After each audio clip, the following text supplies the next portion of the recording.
EU crumbling, Eurozone damaged by ECB's coup d'etat, and Britain could pay the price. The European Central Bank's £635 billion coronavirus fund is a coup d'etat, which poses a threat to the Eurozone, a new report by the Bruges Group think tank has claimed.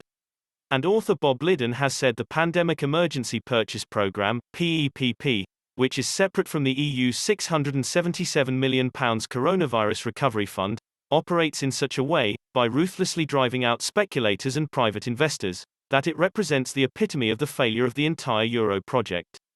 The PEPP, launched in March of last year, aims to protect the financial system of the monetary union, and by extension, of the EU itself. But Mr. Liddon, founder of Liddon Consulting Services Limited, said the end result has been to concentrate more than 50% of public sector debt into the hands of Eurozone financial mechanisms. Mr. Liddon's paper is entitled, The ECB's Pandemic Emergency Purchase Programme, The Undermining of the Eurozone as a Free Financial Market, the Epitome of the Failure of the Euro Project, and a Coup d'etat by the European Central Bank. In it, he highlights the efforts of a group of German academics and lawyers to rein in the ECB's pre-existing purchase program for public sector securities in a case heard by the German Constitutional Court last year. He said, the ECB has, through the PEPP, carried out a coup d'etat. The thing is completely out of control. So what has actually happened during 2020 is that this fund has bought bonds directly of Italy, Spain, and Portugal. It looks as if it swallows entire bond issues whole, which is exactly what the German Constitutional Court said the ECB wasn't allowed to do. Now, the people who brought the court case last year have brought a new court case. And I'm in touch with one of the main people involved in the case. I have provided the paper to him because it lists exactly the ways in which the ECB has laughed in the face of the German Constitutional Court.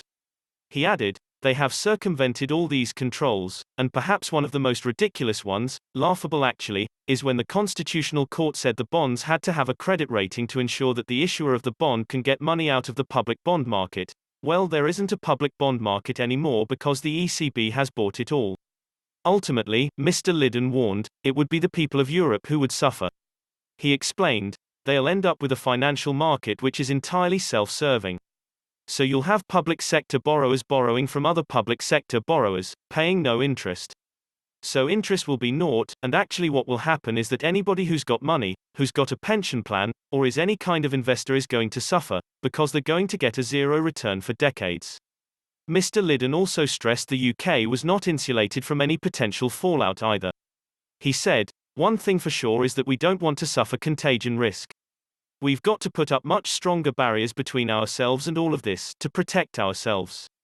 For example, what euro-denominated bonds does the Bank of England own now?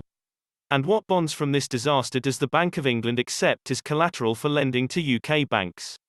Mr. Liddon added, so we need to put up greater defense barriers, and this whole idea about the future deal which is being discussed, this financial services, Brexit deal, it's all based on the wrong premise. It's based on the premise that London must have, and wants to have, full access to a massive and lucrative market in the EU. That's the Barnier narrative, and we've accepted that narrative wrongly. The real narrative is how much of the money that the EU needs is raised through London, through our market. The answer is one hell of a lot. So the real issue is what protection should we have? Should we be allowing banks here to be the main market makers in these debased bonds? What risk does that entail to our country and to our taxpayers? Robert Olds, director of the Bruges Group, told Express.co.uk, the EU institutions are dogmatic, they will stop at nothing to avoid both democratic control and free enterprise. Brussels and Frankfurt are moving away from a properly functioning market economy. Despite the EU's absurd solutions, we are still allowing them dictate the terms of trade, and giving the EU the final say into whether UK-based institutions can do business in the EU or not. The real issue is the potential for collateral damage to the UK from contagion coming from the EU. We need to be prepared for a long fight against the EU, and it's time we took the gloves off.